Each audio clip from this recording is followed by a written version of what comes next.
By May 8th, 2025, 106,000 Black women lost their jobs, including me. And those of us that's been out here trying to find work again, it's basically just been non-existent. And I'm starting to feel like this is by design because there are over 100,000 women, Black women like me, who have the same story, who has applied for over 300 plus jobs and just not getting it, not getting any replies. There's just no feedback. Or you get the emails that says, hey, we have chosen someone else that has been more qualified for the job, even though my experience and my education fits the job description perfectly. And I don't know what I'm going to do. Um, this is the first time in a long time that I am actually starting to panic. I came from nothing. I came from the bottom of the barrel. And I spent years building myself, educating myself, paying my way through college, going through a lot of experience to get to where I was in my career. For it just to be snatched away. And I don't know what I'm going to do. I am facing homelessness. I'm about to lose my car. I can't pay on my credit card, so my credit is about to take a severe hit. Dashing is not enough. It's just not enough money. There's so many people that are out here unemployed, just like me. There's a lot of us that are out there. I've seen a lot of women delivering my food on DoorDash, and although I'm going to offer a few solutions, I will say that remember when y'all said y'all didn't need a man? Remember when I was saying that the women that were affected the most in the pandemic and 2008 crisis, or women were the most affected during those times, and y'all said that y'all was the most educated and everybody need to make sure that they watch out for y'all? You need us. You need us more than ever because men are survivalists. We figure it out. We make adjustments. We probably already had 2 to 3 jobs before we ever get laid off, and we understand that layoffs are a part of the game. Maybe you're not a cultural fit. Maybe you're not marketing yourself effectively. Maybe you don't understand how to interview correctly. It's a lot of things that can factor into it. But the fact of the matter is, y'all said that y'all was strong and y'all didn't need us. Remember that? Yeah, I remember that. I like to say, call on you, la, Yahweh, Bashim, Ashah, Bashim, Kakadash, the honor to the apostle, us, great millstone, peace, citation, hope for elect, shalom. And, you know, the lesson is going to be about, of course, 106,000 black women getting laid off, how they lost their jobs. And, I'm going to pretty much bring out this article right here from the lastsentinel.net. And it's getting it on the website that, some website from the Black Enterprise. It mentioned about how the 106,000 black women got laid off, but this is coming from, let me see, Carlene C. Irvin. This is her opinion on it. Some so-called black woman. It says 106,000 black women lost their jobs as of April. Where's the outrage? According to the latest U.S. Bureau of Labor Statistics report, 106,000 black women lost their jobs as of April. That's not a rounded error, that's a crisis. While the overall U.S. unemployment rate held steady at 3.9%, unemployment for black women surged to 6.1%, the largest increase of any group. By comparison, unemployment for white women fell to 3.1%. For Latinas, it held steady at 4.4%. The disparities are glaring, and yet, where are the headlines? Where's the outrage? In an uncertain economy, one thing remains certain: black women are being left behind. As a black woman and an HR professional, I can no longer nod politely while the data tells a story of deliberate neglect. This isn't a numbers problem, it's a systems problem. It's a you still don't see us problem, and for many of us, it's we're tired of being told to wait problem. Let's be clear, black women are not dropping out of the workforce. We are being pushed out. We are disproportionately represented in low-wage industries, and yet when those jobs vanish or become untenable, we're blamed for a lack of adaptability. We earn less at every educational level and are underrepresented in leadership despite outperforming our peers academically. We are over mentored and under sponsored. We're told to speak up until we do, then we're intimidating too much or just silently passed over. In HR, I've sat at tables from different organizations in my career where decisions are made about who to hire, who to promote, and who to lay off. I've watched equally qualified black women be scrutinized harder, paid less, and offered fewer chances to fail forward. When we advocate for ourselves, it's called aggressive. When others do, it's called leadership potential. Let's not pretend this 106,000 figure is a fluke. It's the result of labor system that has always placed black women at the bottom and then demanded we lift everyone else up from there. It says, what should we be doing? For starters, employers must audit their hiring, promotion, and layoff data by race and gender, then act on what they find. In an era of growing scrutiny on DEI, HR leaders must stand firm, treating it as a business imperative with clear accountability and measurable outcomes. Companies must go beyond performative allyship and fund, sponsor, and elevate black women into roles where they can shape culture, not just survive it. This is not just about fairness, it's about economic survival. When black women suffer, our community suffer, and when our community suffers, so the economy. We are not a statistical footnote. We are workers, mothers, scholars, leaders, dreamers, and we deserve better. Next time you read about the labor market, hold it steady. Remember, that's not true for all of us. Black women are sounding alarm. The question is, who is listening? So, of course, this article is, coming from the opinion of a black woman, but for the most part, it's still in response to the, the statistics report that stated how 106,000 black women got laid off, and from what she's saying in the article, she's mentioning about how, jobs are not really treating black women right, so much for having a education, so much for, actually putting their best foot forward in the company, putting their energy and their compassion to being a corporate worker, and the system is just pretty much abusing them. And it tells them to lift up other races, but then it's like, when it's coming to, of course, the minority race, especially, out of all races, so-called black women, is pretty much being treated like the lowest of them all. And this is actually a beautiful judgment that's coming from the Most High, because for so many years we've always been seeing black women getting hired, and they usually a lot of the times get hired over so-called black men.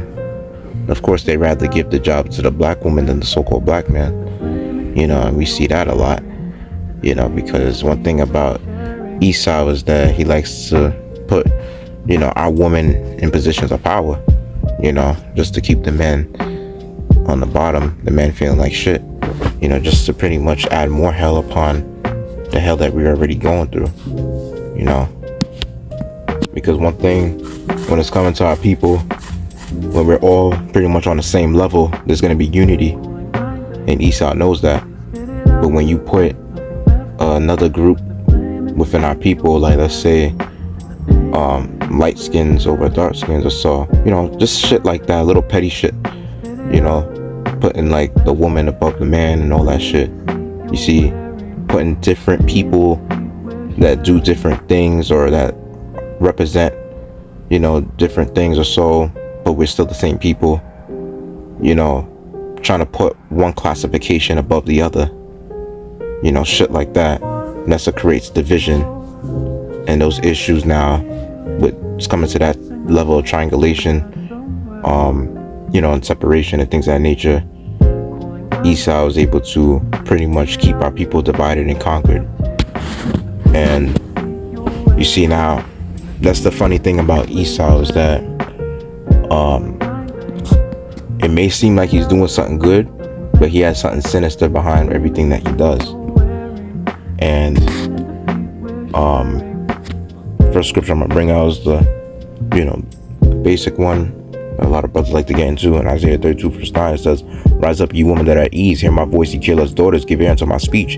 Many days and years shall ye be troubled, ye careless woman, for the vintage shall fail, the gathering shall not come. Tremble, ye women that are at ease, be troubled, be ye careless ones. Strip you and make you bare, and gird sackcloth upon your loins. They shall lament for the teats, for the pleasant fields, for the fruitful vine. Yeah. And you see, you women are not gonna no longer be, getting the same benefits that you're the ones getting with the times that we coming into. Because Esau no longer sees like a purpose for you woman anymore. He has given you, pretty much like shit. I could say that he has done better for you, so-called black woman, and just the nation of our woman in general, of Israelite woman. He has done so much for y'all to the point where even some of his own people are struggling, And the thing is that if you got Esau not giving a fuck about his own, how much more he ain't gonna give a fuck about you Israelite woman, you so-called black, Hispanic, Native American woman as well, He ain't gonna give a fuck about y'all in the times that we're coming into, and he's gonna show you his horns as well.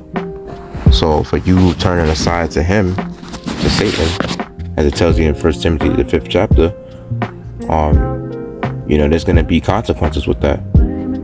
And we're starting to approach those consequences soon. With you women having to rise up now from your rest. Because you've been at ease for, these past few decades.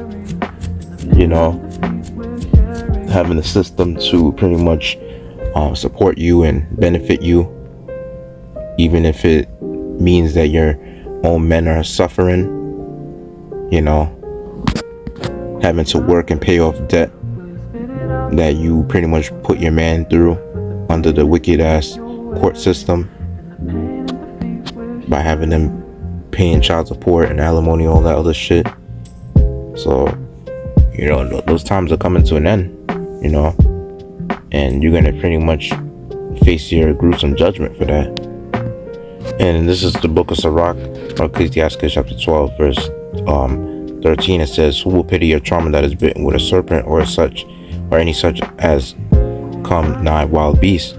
So one that goeth to a sinner and is defiled with him in the sins, who will pity?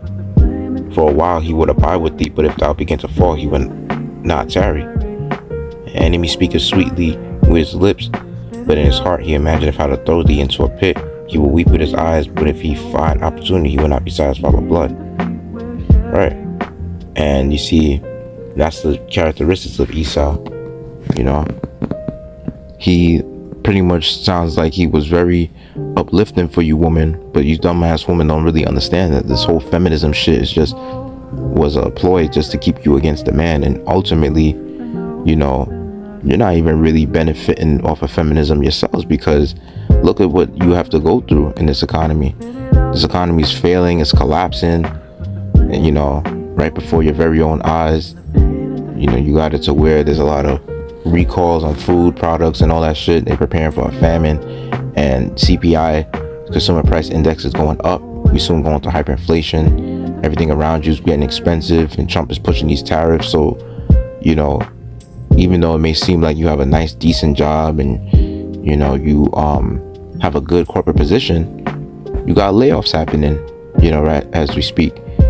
And the thing is that it seems as though out of all genders, they laying off women more than men.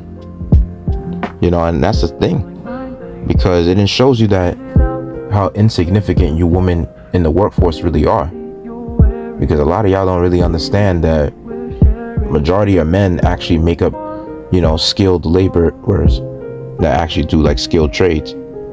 And I remember from a statistic that I was looking at one point and mentioned that how only 4% of women represent like the skilled trade labor force, if I'm not mistaken. So it really goes to show that like, a small percentage of y'all actually are capable of doing skilled trades. And then now you have it to where AI is even, taking away a lot of jobs too. So, with that being said, you women ain't gonna be able to pretty much enjoy, getting certain jobs. Because if you have this woman right here, the so-called black woman, mentioned about how, because I remember I saw the 8-minute video this brother from Arrows of Indignation posted, where that same black woman that was shown in that video that I brought out, she mentioned about how she was an IT director or so, and she applied to McDonald's, and they was surprised to see that she was applying for like a cashier, a very low position, you see. And that's the insanity of this place, is that you could have a degree and they claim that you are overqualified for the job because you have a degree. But it's like, you need to do something to survive for the meantime in order to pay off your student loans. Because like, there may be a very low, how do I put this, but there's like a low acceptance rate for people who went to college for this degree, and now the job market ain't really hiring for people that's in this particular career field, so to say. Like, they're not really hiring a lot for psychology majors or majors in liberal arts or whatever, or whatever major that you have went to college for. There's going to be times throughout certain years where they're not hiring that much for people that have gotten a degree within that major. And sometimes they might even say that you have to have a master's degree in order to get the job. And then next thing you know, you get that, they saying that they're not hardly hiring for it, And then now here it is, you're stuck with all this debt and you have these degrees, and it's almost like you were just better off going to a trade school at that point, where they could give you a job quickly and you're paying less debt, way less than the average degree. That whole fucking degree is literally a Ponzi scheme, like, and just to see that you could have it to where you went to college and even have a high GPA and all that shit, and they still are less likely to hire you, even if you do have a good LinkedIn professionally set up, and even if you have like an application professionally set up, or because they see that you don't have enough work experience. And it's like, in order for you to actually land a job, you got to really network with people. You have to really always meet people, always attend certain events or so, things of that nature, like attending not only career fairs but actually job conferences and things of that nature, to actually try to find your way in the corporate world. Because it's best that they see you in person and they see you attending all these events, to see that you're actually serious about representing the company or so. Because just having a good application and having a degree and these other credentials and having a good LinkedIn account, that's just all great pluses. But they really want to see how you are in person and how you try to make connections in person and things of that nature, and then you just got to work your way there, trying to ask for an internship and all that shit. It's like, that's pretty much how you got to do nowadays, because it's not really what you know, it's really who you know.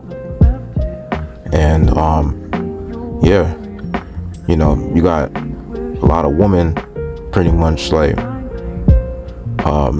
majority of them are mostly students in college, and a lot of them are really going there getting degrees and all that shit. And now you have it to where this is what they're gonna have to face: a lot of high unemployment and low job acceptances because of this this AI is pretty much a booming field. And a lot of companies what they're doing is they're deciding to invest in the AI so they don't have to hire as much workers. And when it's coming to women in the workforce, a lot of them like to take maternity leave. They like to take a lot of vacations, right? They take a lot of sick days and PTOs. And I would assume, for the most part, since they're female, they will do it more than men. you know, and that makes sense because, you know, women are mostly for themselves any damn way. And you could clearly see that in the household dynamic. Like, they would feel like the man has to go 50-50 with them. Like, I, you know, cook or clean, and you could do the same thing too, since we both work, you know. And sometimes they just feel like the man has to do all the household work and things of that nature, because some of them really feel like they're superior to men. But all that shit is coming to a fucking end. So, and what these women really don't understand and realize is that, you know, this world is coming to an end because it's not of the ways of Yahweh Bashem Yahushai. That's why, as you can see in ancient times, you know, in other captivities before this, all the other previous kingdoms failed because no one's keeping, you know, the law, statutes, commandments of the Most High. And of course, if you were able to keep that, that's what creates for an everlasting, you know, rulership and dominion. And each year that passes by, this place is just getting more wicked and wicked.